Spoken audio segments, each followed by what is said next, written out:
As I stand on the threshold of this new year, 5785, my heart is still broken from the past year and all we have endured as the Jewish people.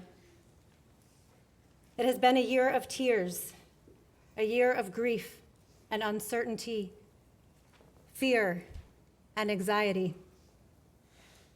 My heart, and maybe yours as well, has been broken over and over again in the many months since October 7th.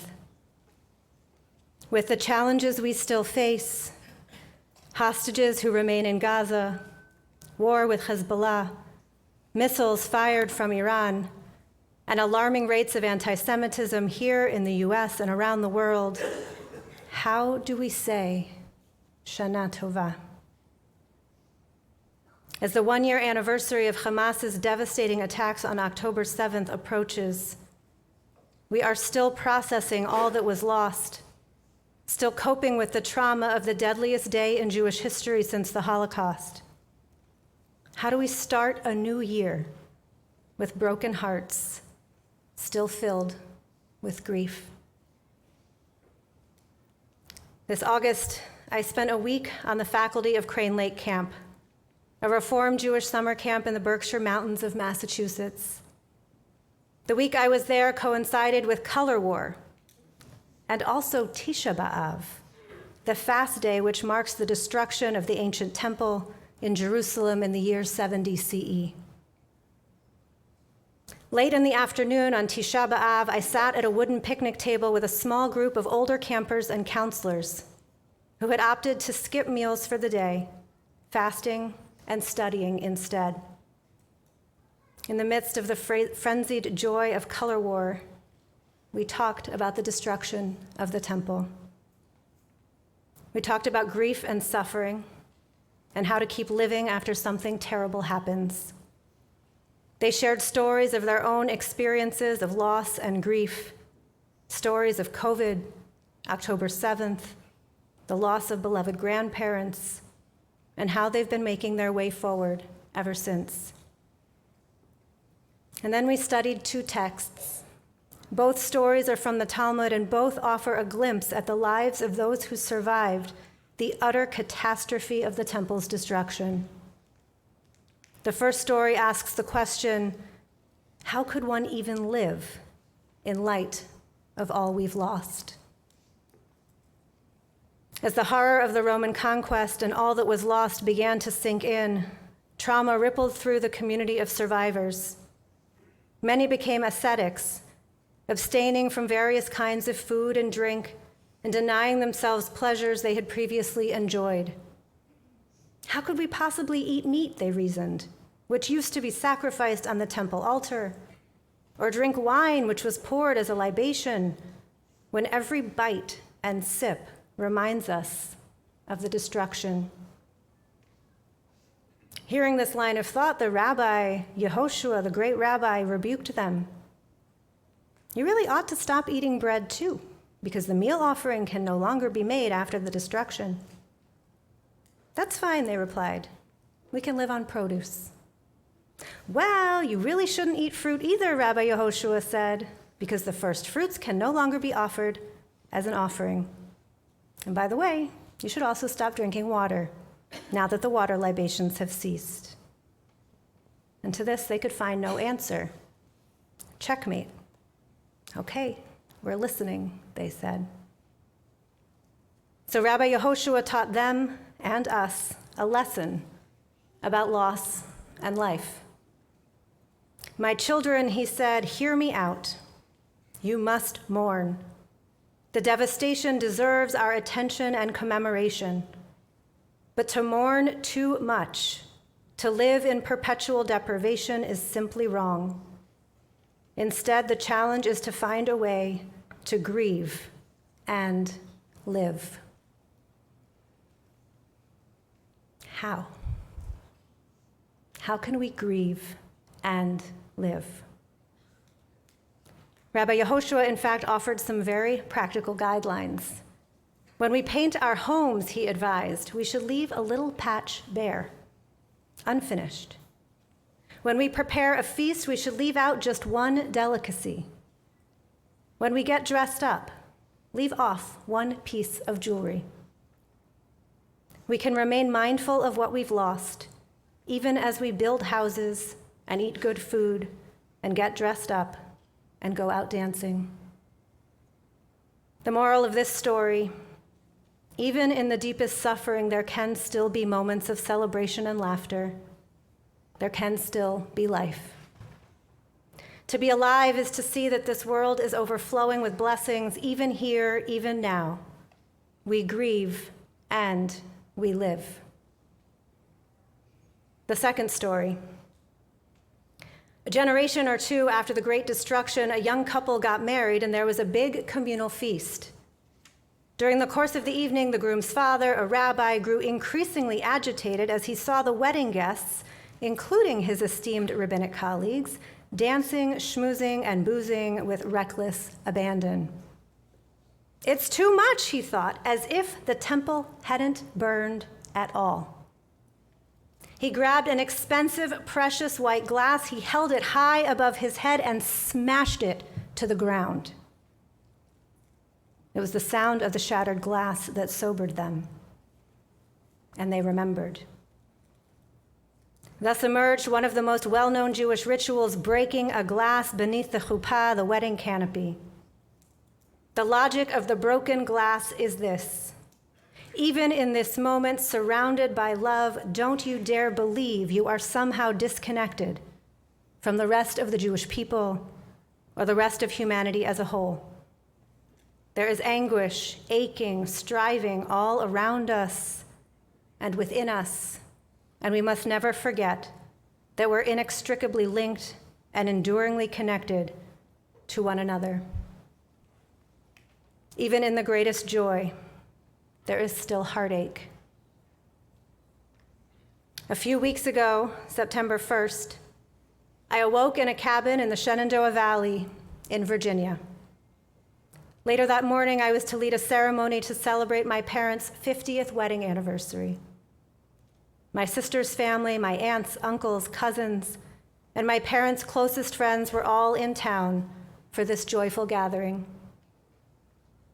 I got up and got dressed, and then casually checked the news on my phone. My heart stopped. 6 Israeli hostages had been murdered by Hamas.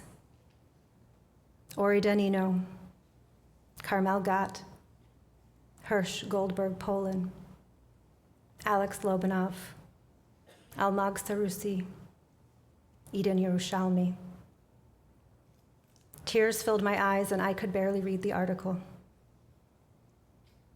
An hour later at the inn where the ceremony was to take place, my parents, my sister, and I talked and cried and hugged. We knew we needed to acknowledge this loss before we could celebrate. How? I decided to change the way I began the ritual. Standing before my family and my parents' friends, I explained that at a Jewish wedding, we often include a moment to remember those who are no longer with us. That morning, I said, we had just found out that we lost 6 people who many of us considered to be family. And then I read their names. And I took a deep breath and asked everyone else to do the same. And then, calling on the wisdom of Rabbi Yehoshua, I said, we're going to grieve, and we're going to live, and we're going to celebrate my parents. Last night, we sang the poem Achot Ketana, Little Sister. Verse after verse ends with the line, let the year and its curses conclude. And then we reach the last verse and we say, let the year and its blessings begin. Let the year and its blessings begin. If only it were that easy. If only we knew our curses would give way to blessing in the new year, our grief to joy, one clearly ending so the other can begin. A new year, a fresh start, no curses, only blessings. We know too well that this is not how life works. How many times have I stood with you on this bima as one of our own becomes a bar mitzvah on the heels of a grandparent's death? How many times have I stood with you under the chuppah while a cousin endures chemo or a dear friend struggles with divorce? How many times have I stood in your living room or on your back deck for a baby naming or a bris, where one of the happy parents is also a mourner, their own parent having died only recently? It is not one or the other, blessing or curse. Our lives are made up of both. On Tuesday, I spoke to my family in Israel. Well, Tuesday I texted with them all day while they were in the bomb shelter. Wednesday I spoke with them, and they told me this story. They said that on Tuesday morning, their good friend from work had a son who was getting married in Jaffa, right by Tel Aviv. The guests were ready, the couple was ready, only the guests couldn't get there on time because of the shooting, the terrorist attack. Finally, the small group of guests, because gatherings had been limited, so only a few people were invited to begin with, they arrived. And when they did, the sirens went off. And they spent the first 45 minutes in the bomb shelter together. And then they had a decision to make. Do we go on with the wedding? And my family said to me when they talked to their friend the next morning, they decided to go ahead. And what their friend said to them was that the young people, the friends of his son, were amazing, and they had a happy wedding. It is not one or the other, blessing or curse. Our lives are made up of both. Rabbi Sharon Brous writes in her book, The Amen Effect, cultivating hearts that can hold both sorrow and celebration is deep spiritual work. Ever since COVID, we have begun most Friday night services with an opportunity for people to share something good with the congregation. For weeks after October 7th, I couldn't bring myself to return to this ritual. I couldn't imagine standing before you and asking you to raise your hands. In my bereft state, I couldn't imagine what you would share. I couldn't imagine what goodness could be left. And then one Friday night, a young boy who attends services frequently with his mom came up to me after the closing prayer. Rabbi, he said, when are you going to ask us for the good things again? I paused and I said, I'm not sure, but if I had asked tonight, what would you have said? And he looked at me with a serious expression that quickly turned into a grin. It's my birthday tomorrow, he said, and I wanted to tell everyone. The next Friday, sharing the good was back. Week after week, no matter the horrors of the headlines or of our own lives, we gather in this sanctuary for Shabbat. And week after week, you astound me with your ability to open your hearts to both suffering and celebration. I ask the question, who has something good to share? And the hands go up. Anniversaries, birthdays, graduations, retirements, even mourners there to say Kaddish raise their hands. It is not one or the other, but both. Life is acknowledging grief and finding moments to celebrate life, all in the same year. Finding ways to live in the midst of sorrow. Tragically, sadly, realistically, we know that just because it is now 5785 doesn't mean the curses of the last year will end in our own lives, in Israel, or in the world. But it doesn't mean that blessings are impossible either, or that joy is out of reach. To be alive is to see that this world overflows with blessing even here, even now. We grieve and we live. We remember the heartache even as we build and grow and eat and love. From the broken glass at weddings to the survivors of the Nova Music Festival who declare, we will dance again. We grieve and heal and celebrate and always remember. We live. As the summer study session ended, I asked the campers and counselors to take a deep breath with me. As we breathed in, we remembered and honored the pain and grief of our ancestors and of our own lives. And as we breathed out, we called to mind our blessings and the joy of being together at Jewish summer camp.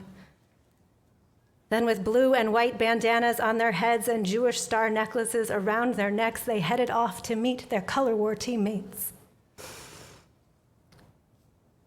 Like the little sister of Achot Katana, finding her way through the curses toward blessing, our children, too, show us a way forward. These same campers who mourned and fasted on Tisha B'Av got up the next day and danced with joy during morning prayers. They are proud to be Jewish, and their experience of an intentional, open-hearted Jewish community that honors both sorrow and celebration shows them what it means to be an adult and a Jew in the world. To be a Jew is to accept that our lives contain the fall of the walls of Jerusalem in 70 CE and their renewal in 1967. It means to mourn the victims of October 7th and to sing and dance with abandon at Simchas and on Shabbat. We Jews do not deny the truth that loss is inherent in life itself, but neither do we allow it to overtake and overwhelm us. And so this Rosh Hashanah we say, let the new year with its curses and its blessings begin. Bring it on. We will grieve, and we will dance, and we will live. Shana Tova.